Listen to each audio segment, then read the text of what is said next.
Bonjour et bienvenue dans ce nouveau JMT. Pour cet épisode 27, je vous ai préparé quelques évolutions. Tout d'abord, deux nouvelles rubriques font leur apparition.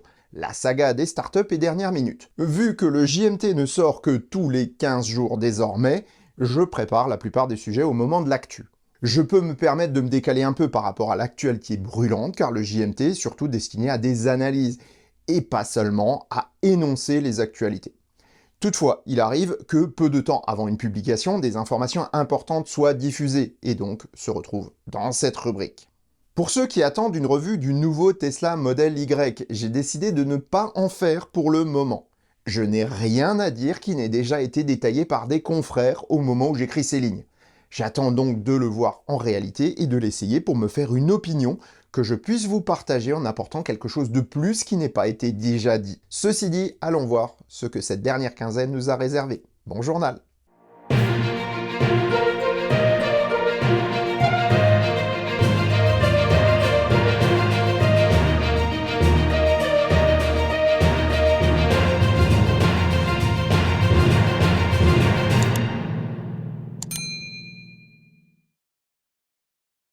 En ces temps de disette budgétaire, les États prennent les uns après les autres des mesures pour réduire l'aide publique à la transition énergétique. Les années fastes sont passées, mais ce n'est pas pour autant que vous payerez vos autos plus cher. Enfin, pas partout en tout cas. Mais alors, où est donc passé cet argent? Depuis maintenant près de 10 ans, le marché de la voiture électrique vit et se développe sous l'impulsion des bonus et autres incitations à l'achat financées par les poches du contribuable. C'est un fait et il ne faut pas se leurrer. Cet argent n'est pas retourné dans les poches de ceux qui l'ont donné, mais bien dans celles des acteurs du secteur. Scandale, comportement honteux? Eh bien non. C'est tout à fait logique puisque c'est le but même de ces aides. Ce qui n'est par contre pas normal, c'est l'usage qu'en ont fait certains. Décryptage. Lorsque les premières voitures électriques sont arrivées sur notre marché français, il faut bien reconnaître qu'il fallait une bonne dose d'optimisme pour en acquérir une. Entre les Zoé 22 kWh, les Leaf de 24 kWh et les triplettes dérivées de la Mitsubishi i-MiEV, qui comprennent la C0 et la Peugeot Ion, l'offre n'était pas très glamour. En tout cas pas pour tout le monde. Peu d'autonomie, usage presque exclusivement destiné à la ville, de telles autos étaient réellement dans un marché de niche, et avec des prix plutôt ciblés haut de gamme. Bref, on n'aurait pas parié sur un succès à cette époque. Or, pour faire avancer la transition énergétique, il fallait bien les vendre, ces autos, mais surtout donner aux entreprises qui les produisaient une marge bénéficiaire. Pourquoi? Eh bien, pour investir dans les évolutions technologiques qui devaient permettre d'avoir des autos électriques réellement utilisables dans la majorité des usages. Les bonus sont donc bien entrés dans les poches des constructeurs, mais ce qu'ils en ont fait est très différent en fonction des marques. Il y a deux extrêmes dont je vais vous parler maintenant, mais attention, le tableau que je dresse n'est pas en noir et blanc. Il existe autant de nuances que de marques ou de groupes automobiles. De plus, le tableau n'est absolument pas figé, même pour les deux entreprises dont je vais vous parler. En effet, mon propos est basé sur le passé, et tout peut changer rapidement à la faveur d'un changement de direction ou de philosophie. Et ça arrive d'ailleurs, en ce moment même, vous le verrez. Commençons par la marque que je considère comme être le meilleur élève, Tesla. Entre les gains liés aux bonus et ceux engrangés en évitant à certains constructeurs des amendes liées aux émissions de CO2, la marque Oté a fait carton plein. Et en a profité pour réinvestir massivement afin d'être encore plus compétitive. Ainsi, les autos Tesla sont devenus meilleurs et pour des coûts de production largement réduits. Ils l'ont fait de deux manières. 1. En améliorant le design et les process de production, et 2. En remboursant leurs dettes pour ne pas avoir à subir de coûts financiers importants. Avec cette manière de faire, ce sont les actionnaires qui sont les moins bien lotis, puisqu'ils possèdent une entreprise éminemment profitable et ne touchent aucun dividende. Les actionnaires s'y retrouvent en spéculant sur les actions. Du coup, Tesla peut vendre ses autos à des prix compétitifs, sans plus dépendre aujourd'hui des aides publiques. De l'autre côté du spectre se trouve, vous vous en doutiez, Stellantis. Sous la coupe de M. Tavares, le groupe a mis aussi la main dans le pot de confiture, mais pas de la même manière. Au lieu d'investir dans la technologie pour proposer des autos meilleures, l'investissement s'est majoritairement fait en direction du style et du marketing. Pour tirer les prix vers le bas, le groupe a conçu des autos électriques Frankenstein, faites de pièces au prix les plus bas, produites là où ça ne coûte pas cher, tout en réutilisant tout ce qu'ils avaient déjà, à savoir les plateformes thermiques. Ça, c'était les premières électriques, je précise. Les plateformes actuelles ont tendance à s'éloigner de ça. En parallèle, le style et le positionnement marketing se sont orientés vers une augmentation des prix de vente. Entre 2018 et 2024, le prix moyen des autos vendues par Stellantis a fait un bond de 10 000 euros. Aux États-Unis, c'est encore pire. Là où une Jeep se vendait en moyenne 35 000 $ en 2019, le billet moyen est monté à 60 000 $ l'année dernière. Or, techniquement, la différence entre les époques n'est que cosmétique. En plus de réduire ses coûts de développement en vendant ses centres de recherche, Stellantis a pu faire des bénéfices records, dont une belle partie grâce à de l'argent public. La question qu'on peut se poser est donc évidente, mais où est passé cet argent ? Pas dans la dette du groupe qui n'a pas diminué, celle-ci a même explosé depuis sa création. En fait, ce sont ici les actionnaires qui ont eu la main heureuse puisque le groupe les a rémunérés grassement. Stellantis a raisonné à court terme et on paye un prix énorme à ce jour. Au-delà des ventes en chute libre, c'est l'image des marques que le groupe possède qui en pâtit. Et surtout, cela va demander énormément d'efforts et de sacrifices pour revenir dans la course. Je vous le disais plus tôt, le tableau que je dresse ici n'est pas figé, et ni Tesla ni Stellantis n'ont leur avenir gravé dans le marbre. D'un côté, on voit Elon Musk qui tente de faire le forcing pour toucher des gains stratosphériques, non pas dans le but de s'enrichir financièrement, mais d'augmenter son emprise sur le capital de Tesla, et donc sur son contrôle. Les milliards dont tout le monde parle ne sont pas de l'argent, mais des actions du constructeur. D'un autre côté, Stellantis a compris que la vision de M. Tavares était destructrice. Le président par intérim John Elkann a pris des mesures immédiates. Baisse des prix généralisés sur les gammes électriques pour des prix d'appel et opérations de séduction auprès des autorités sont de rigueur.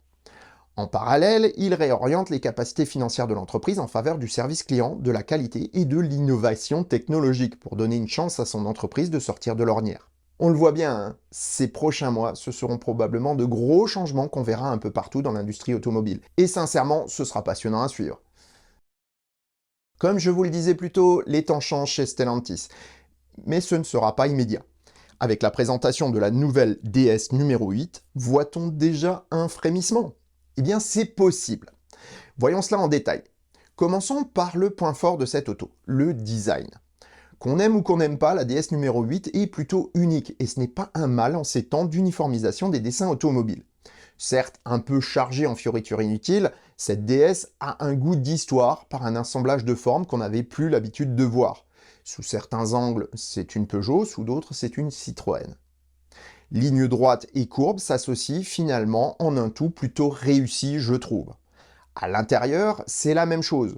Entre les références aux premières DS ou au C6 dont le tableau de bord ne dépassait pas de la ligne générale du mobilier, les écrans sont clairement repris des Peugeot 3008 et 5008. L'ensemble est plutôt classieux tout en laissant un petit goût d'économie de bout de chandelle. Pourtant, ce n'est pas sur le plan du style que la voiture est attendue au tournant, mais bien du côté de la technique. DS reprend à l'identique la plateforme des i3008 et i5008, mais la forme de l'auto devrait l'aider à obtenir de meilleures autonomies. Niveau moteur, 3 versions sont proposées. La première avec une batterie de 74 kWh pour 572 km d'autonomie WLTP, et avec un moteur à aimant permanent entraînant les roues avant. Sa puissance est de 230 chevaux pour 345 Nm de couple. Ce n'est guère dynamique pour un SUV de plus de 2 tonnes 100 sur la balance. Le chiffre du 0 à 100 le démontre bien, avec un très moyen 7,7 secondes. La version long range fait encore pire de ce côté-là, puisque sa batterie de 97,2 kWh pèse lourd, et on approche les 2 tonnes 2. C'est beaucoup pour une auto de cette taille. Le moteur est identique, mais se voit un peu boosté à 245 chevaux, sans que le couple ne change. On a donc un 0 à 100 en 7 secondes 8, qui en fait une des autos les plus lentes de sa catégorie. La puissance de charge annoncée est de 160 kW maximum. À voir la courbe de charge qui peut tout changer à la durée d'immobilisation sur les bornes rapides. Si vous voulez un peu de dynamisme, il vous faudra adopter la version 4 roues motrice qui délivre 350 chevaux pour un 0 à 100 en 5 secondes 4. Ce n'est pas encore transcendantal, mais c'est déjà mieux. Cela réduit un peu l'autonomie à 688 km WLTP, mais bon, on sait tous que ce chiffre ne sera jamais atteint dans la vraie vie. 3 points positifs sont pourtant à noter sur cette auto. Premièrement, la grande batterie sera produite en France. Si DS ne communique pas sur ses fournisseurs, on peut supposer que la petite sera produite autour de modules CATL chinois.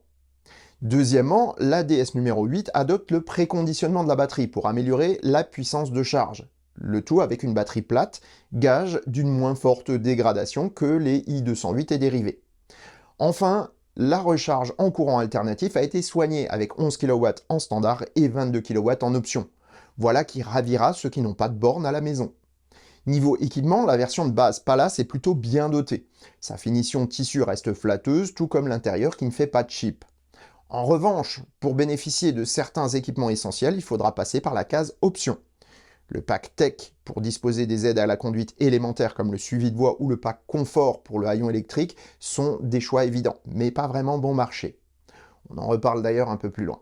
La finition étoile est un peu plus fournie, mais présente des carences étonnantes. Pour bénéficier du volant et du pare-brise chauffant, il faut passer par le pack Confort Absolu, tandis que le pack Tech Absolu contient des équipements qui devraient être de série, comme les Matrix LED ou l'ensemble des rétroviseurs électrochromatiques. Car oui, je pense que ces équipements devraient être de série en raison du prix de l'auto. L'ère Tavares est passé par là et on espère que DS suivra le chemin d'autres marques du groupe. Proposé à partir de 59 000 € pour la version de base en Belgique, on n'a pas les prix français pour le moment. DS se prend vraiment pour une allemande. On dépassera allègrement les 62 000 € avec les packs essentiels à mon sens, tandis que la version grande autonomie augmente la facture de 3 000 €. Toujours en Palace, hein. Pour la version étoile, on démarre à plus de 65 000 € pour la petite batterie, tandis que la version 350 chevaux à deux moteurs démarre à près de 74 000 €. Je me suis amusé à en configurer une toute option, à savoir équipée comme une Tesla Model 3 Long Range. Eh bien, on arrive à un montant de près de 85 000 €. Voilà qui est extrêmement cher. Pour le même prix, vous pouvez rouler en i4 de plus de 400 chevaux et en ajoutant un petit billet, vous pouvez vous offrir une Tesla Model S de démonstration avec quelques kilomètres au compteur.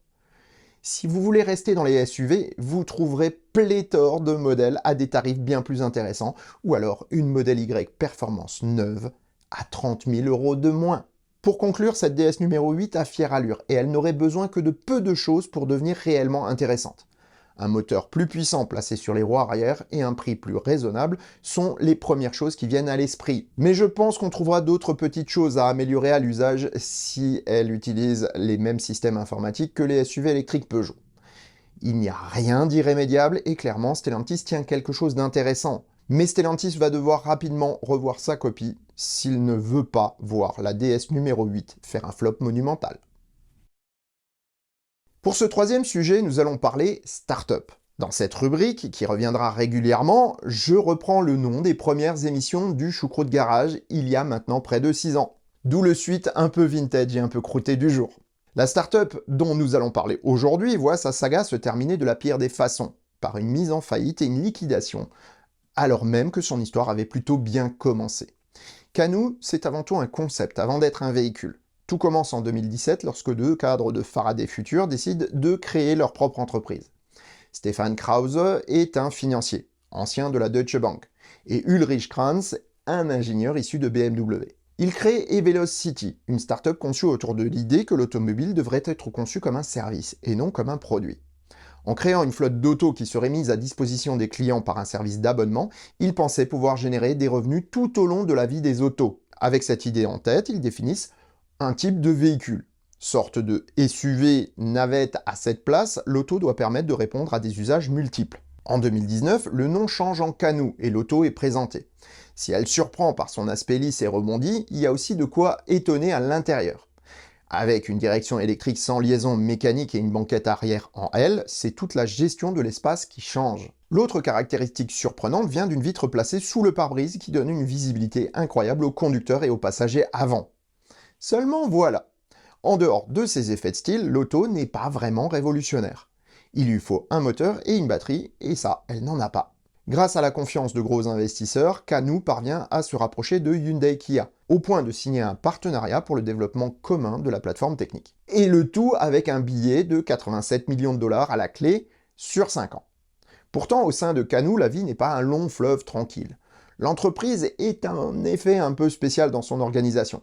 Le siège est à Torrance en Californie, le centre de recherche et développement dans le Michigan à Detroit, et la production à Justin au Texas. Voilà qui n'aide pas à faire avancer les choses rapidement pour des équipes censées travailler ensemble. L'optimisme est toujours de mise en 2020, lorsque Canoo annonce son entrée en bourse. Évaluée à 2,4 milliards de dollars, l'entreprise a l'espoir de lever 300 millions à cette occasion. Dans le même temps, Canoo présente plusieurs déclinaisons de son véhicule avec une camionnette de livraison et un pick-up. Le prix de départ de la gamme est annoncé à 33 000 dollars avec une production de masse prévue pour 2023. L'heure est aussi aux négociations avec Apple qui patine dans son projet de voiture électrique Titan. Mais cela ne donnera rien. L'année suivante est marquée par un changement de direction. Ulrich Kranz laisse la place à l'un de ses actionnaires, Tony Aquila. Celui-ci est élégant, beau parleur et très entreprenant. En tout cas en parole.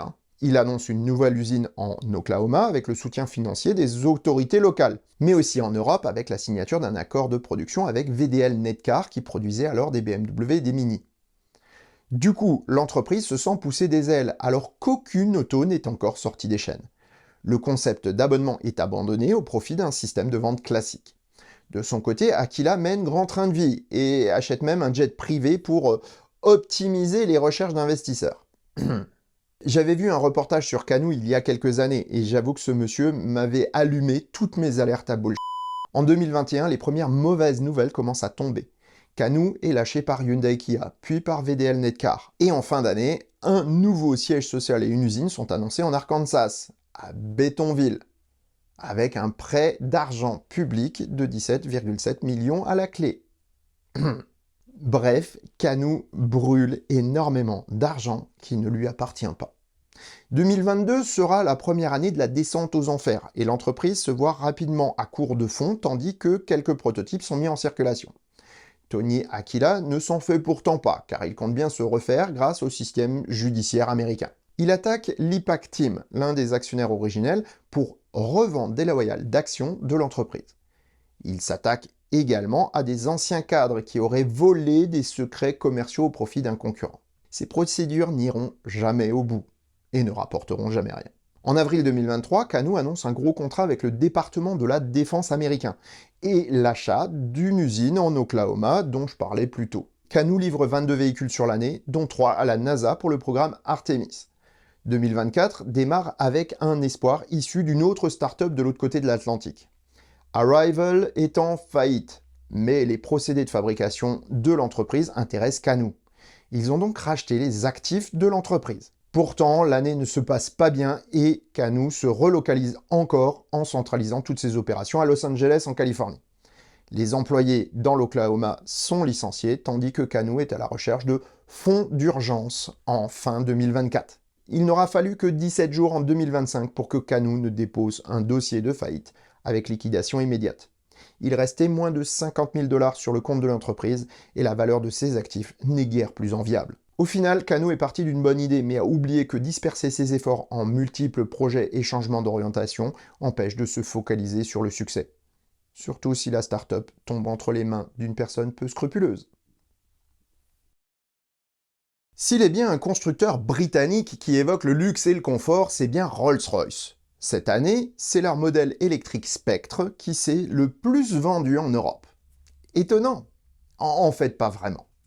En tant que passionné d'automobile, j'ai toujours eu une attirance particulière pour le luxe très raffiné d'une Rolls. Pas trop pour ce qu'elle représente en termes de luxe, mais pour son usage. Pour en avoir conduit plusieurs, j'avoue que si j'en avais eu les moyens, j'en aurais possédé une. Pourquoi? Eh bien, ce n'est pas compliqué à comprendre. Les autos qui m'ont le plus marqué sont celles qui ont énormément de couple. Cela permet d'avoir de bonnes performances sans faire hurler la mécanique. Je déteste les voitures qui hurlent. Ça me fait mal d'entendre la mécanique souffrir. C'est mon côté mécanicien qui fait ça, je pense. Les Rolls des années 80 étaient pour moi le summum du plaisir. Une bonne accélération, sans bruit, sans vibration. Et sans à-coups. Lorsque BMW a racheté l'entreprise, j'étais atterré. Les mécaniques de l'allemand ne m'ont jamais attiré, et même les gros V8 hurlaient comme un chat qu'on égorge. Pourtant, l'arrivée de la marque bavaroise aura un effet bénéfique sur Rolls-Royce en lui donnant la fiabilité qu'elle avait perdue. De plus, l'arrivée d'une offre électrique pertinente offrait à Rolls-Royce l'occasion de faire encore mieux que ces derniers V8 turbo des années 80. Lorsque la Spectre est sortie en 2022, je me suis dit que ce serait un succès, car elle faisait tout ce qu'un amateur de Rolls-Royce voulait. De plus, elle bénéficie de la plateforme de la BMW i7, qui est un bijou de technologie. Certes, elle est très complexe et chère à produire, mais à ses niveaux de gamme qui s'en soucient. La seule Rolls ayant remporté plus de succès au niveau mondial que la Spectre est le SUV Cullinan. Le SUV, si Rolls-Royce décide d'adopter une motorisation électrique pour la prochaine évolution de celui-ci, il est clair que ce sera le modèle le plus vendu de la marque dès sa sortie. Et les rumeurs disent qu'il sortira très bientôt. Pour conclure ce sujet, je vais vous poser deux questions qui sont importantes pour comprendre la voiture électrique en général. Pensez-vous réellement que les coûts d'utilisation réduits d'une voiture électrique ont quelque chose à voir avec le succès de la Spectre? Pensez-vous réellement que les clients de la marque ont la moindre hésitation à dépenser plusieurs dizaines de milliers d'euros en malus écologique? Personnellement, je suis certain que la réponse est non dans les deux cas. Si l'électrique est si prisée par les clients Rolls-Royce, c'est qu'elle fait largement mieux que n'importe quel moteur thermique en matière de confort, de puissance, dans un silence absolu. Et c'est ça qu'ils aiment par-dessus tout. L'aventure continue pour la fusion Honda-Nissan, et les premiers écueils commencent à se faire jour. Le feuilleton de cette importante redistribution des cartes aura des répercussions sur le monde entier, mais surtout sur le rapport de force entre les différents groupes. Voilà qui exacerbe les tensions, qui prennent rapidement de l'ampleur. D'un côté, il y a Mitsubishi, le petit poucet du groupe. Avec un peu moins de 110 000 voitures vendues dans le monde l'an dernier, c'est une goutte d'eau par rapport aux autres partenaires en jeu. En revanche, ne vous y trompez pas, hein, le groupe Mitsubishi au total est loin d'être un nain. C'est même une des plus grandes multinationales au monde, avec plus de 300 entreprises agissant dans des secteurs extrêmement divers. Pour l'automobile par contre, son envergure ne lui donnerait que peu de voix dans les décisions du nouveau groupe, et donc Mitsubishi préfère se retirer du capital tout en conservant les partenariats industriels qui lui sont profitables. C'était une décision attendue étant donné que le constructeur est garanti financièrement par le groupe dans son entier. Du côté de Renault, les choses sont bien plus complexes. Encore aujourd'hui premier actionnaire de Nissan avec plus de 35% des parts, le groupe français pourrait bien jouer les troubles faits. Foxconn, géant de l'électronique, a approché Renault pour racheter sa participation dans le constructeur japonais. L'entreprise taïwanaise y voit probablement un moyen d'acquérir une structure industrielle pour produire sa gamme électrique Foxtron, mais qui serait commercialisée sous la marque Nippon. Or, c'est précisément ce que Honda et le gouvernement japonais ne veulent pas. Honda a récemment proposé à Renault de racheter ses parts qui représentent près de 3,6 milliards de dollars au cours actuel. Bonne affaire pour Renault? Pas si sûr. Les partenariats industriels et le partage des plateformes permettent à Renault de produire des autos en nombre plus important que pour sa seule marque. Les investissements consentis, en particulier dans l'Electricity du nord de la France, verraient leur rentabilité réduite par des moindres volumes. Lorsqu'on dimensionne une capacité de production, toute baisse de volume a forcément des conséquences néfastes. Pourtant, les autres alternatives sont tout aussi risquées. Si Nissan finit par déposer le bilan, Renault perdrait le montant de sa capitalisation financière dans le japonais, en plus de perdre les volumes de production. Il reste que le constructeur français a aujourd'hui une carte à jouer, car ses actions Nissan ont désormais deux acheteurs, qui ont les moyens de payer plus que ce que vaut l'entreprise en bourse. Jouer le jeu de la surenchère pourrait être une bonne idée pour tirer le maximum de ce capital et en faire une bonne affaire. Tout le monde serait content, enfin presque. Si Renault vend ses parts à Honda, alors la fusion peut s'engager. C'est toutefois prendre le risque de voir un poids lourd de plus sur le marché mondial, alors que Renault est finalement un acteur plutôt petit. Si c'est Foxconn qui remporte la mise, alors la fusion ne se fera pas. Mais c'est prendre le risque de voir la position chinoise sur le marché automobile mondial et européen se renforcer. Dans tous les cas, il y aura un déçu. Si le rapport de force semble en faveur du français, les pressions restent importantes sur celui-ci. Si les négociations s'enlisent, alors c'est le spectre de la faillite de Nissan qui pointe le bout de son nez. Et là, c'est Renault le grand perdant. Le groupe hexagonal devra donc la jouer fine pour tirer son épingle du jeu, et ce sera à suivre aussi avec un grand intérêt, comme d'hab. Pour notre histoire de la semaine, je vais sortir un tout petit peu du contexte, mais pas tant que cela. Notre histoire se termine à la fin du 19e siècle.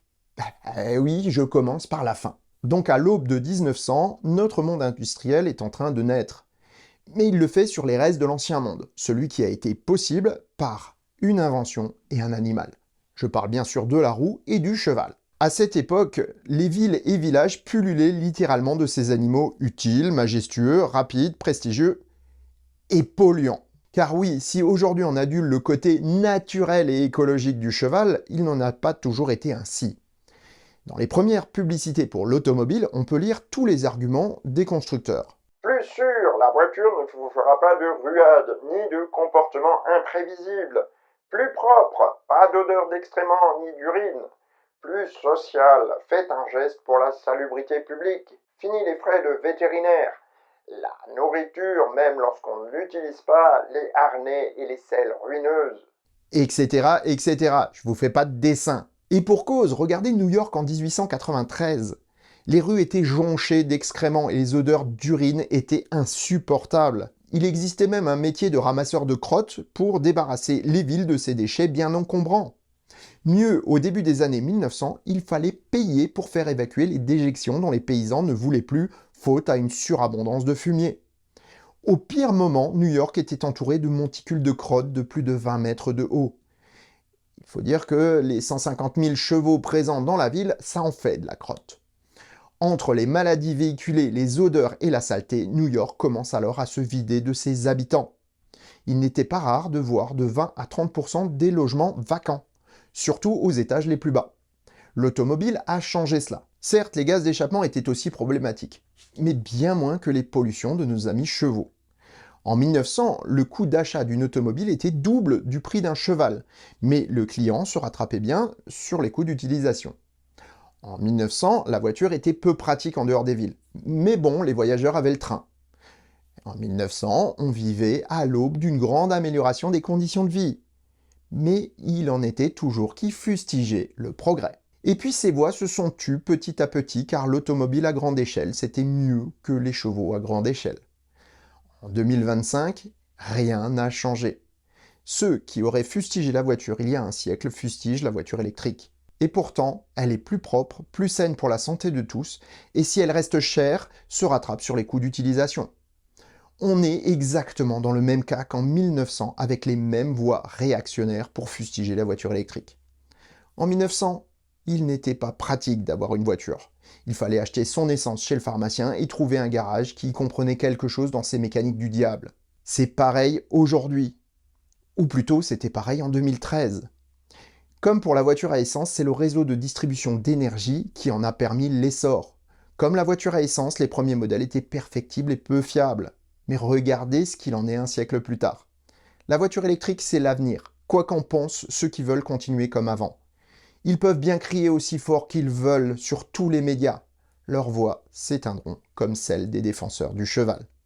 Ne restera que ceux qui, passionnés de ce mode de transport, en tireront un plaisir évident et regarderont le passé avec la nostalgie d'une époque idéalisée, qui en réalité ne sentait pas la rose. Décidément, on parle beaucoup du Tesla Owner Club France dans le JMT ces temps-ci.